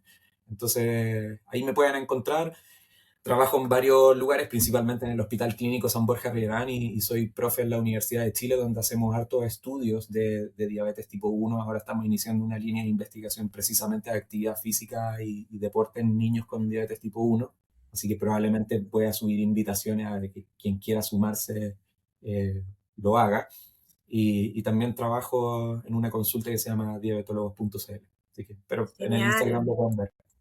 muchas Perfecto, gracias. genial. Oye, una última pregunta que me surgió recién. ¿Cómo una persona como nosotros, cualquier persona, por ejemplo, que no es doctor y ahora sabiendo que tú haces investigaciones ahí con tu grupo de trabajo, cómo yo puedo encontrar, por ejemplo, una investigación de ustedes así, persona común y corriente? ¿Hay alguna página donde yo pueda ver esa información o yo pueda incluso asistir, no sé, a algún congreso, pero yo como persona que vivo con diabetes?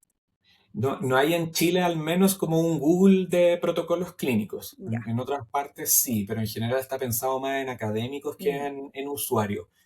En Chile hacemos harto menos ciencia que en otros lados, entonces estamos súper al debe de protocolos y de cosas que nosotros como comunidad, sobre todo de diabetes tipo 1, no nos interesa. Acá no se hace tanto en comparación a otros lados. De hecho, en Argentina hacen mucho más que acá. Pero tendría que ser a través de tu equipo médico. Siempre preguntarle a tu equipo sanitario, no solo el médico, puede ser el enfermero, Nutri u otro más, de, oye, ¿qué sabes tú de protocolo? ¿Estáis trabajando en algo? Siempre hay pequeñas cositas. Y Súper. por último, si en tu centro no se hace, en general nosotros a través de las sociedades científicas nos conocemos, entonces nos podemos derivar. Como hoy yo no estoy haciendo nada, pero conozco a este que está investigando tal cosa, este trabaja en embarazo, el otro trabaja en piel, otro trabaja en adulto mayor frágil, el otro trabaja en lactante. O sea, hay como una comunidad. Excelente. Súper. Perfecto. Bueno, eso, muchas gracias, Franco. Aquí estamos muy contentas. Cerramos nuestro capítulo número 20. Gracias por estar aquí, gracias por escucharnos y por estar aquí y ser presente en esta nueva creación de comunidad, la más dulce de Chile. Eso. Eso. Nos vemos Sí. pronto en otro Nos vemos en el capítulo. próximo capítulo. Cuídense. Chao. Chao, chao. Chao, chao.